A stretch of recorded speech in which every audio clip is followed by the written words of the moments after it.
Zee 24 तास एक पाऊल पुढे। साहित्यिकांसारखं बोललो असतो तर माझ्यावर इतके खटले दाखल झाले नसते असं सांगत मनसे अध्यक्ष राज ठाकरेंनी आज साहित्यिकांवर टोलेबाजी केली। तसंच साहित्य संमेलनाच्या निमित्तानं होत असलेल्या राजकारणावरही त्यांनी ठाकरी शैलीत टोमणा मारला। सर्वप्रथम मी इथे जमलेल्या सर्व पत्रकार बांधवांना तसेच चॅनलच्या जे कोणी सर्व लोक आलेले आहेत त्यांना मी सांगू इच्छितो की आज काही नाही,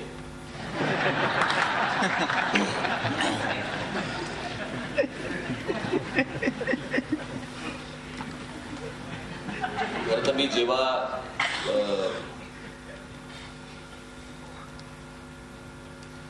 शाळेमध्ये तर माझा कधी संबंध आला नाही, भाषणाचा संबंध आला तर म्हणजे घाबरायचो आणि राजकारणामध्ये आलो त्याच्यानंतर पण मी 1 वर्ष 2 वर्ष भाषण करत नसे। जेव्हा भाषण करायला लागलो तेव्हापासून आतापर्यंत एवढ्या सगळ्या काळातलं आजचं माझं सर्वात छोटं भाषण होणार आणि माझ्या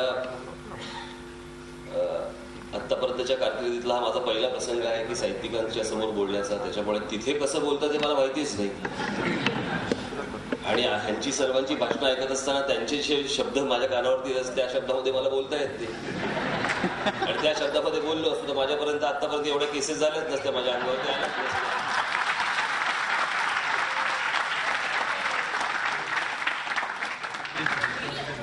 त्याच्यामुळे याच्या पुढच्या कार्यक्रमाला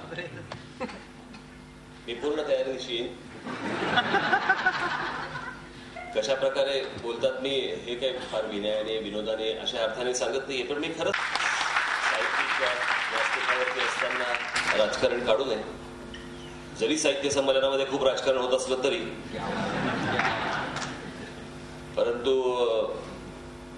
जसा माझा वाचनाचा फक्त संबंध आहे तो साहित्यिकांशी येत नाही, फारसा येत नाहीत म्हणजे मला ते किती मोजतात मला पण माहित नाही मला ते, पण त्याच्यामुळे माझा असा कधी फारसा वैयक्तिकरित्या असे काय अनेकांशी संबंध येतात, चर्चा होते, बोलतो, परंतु फार काय होत नाही। आजच्या या यशवंत किल्लेदार आणि या सर्व लोकांनी आजचा कार्यक्रम ठेवला या निमित्ताने माझ्या साहित्यिक पर्वाला सुरुवात करीन मी असं मला वाटते। म्हणजे मी साहित्यिकांशी संवाद साधण्याचा प्रयत्न करेन या एवढ्याच अंगाने।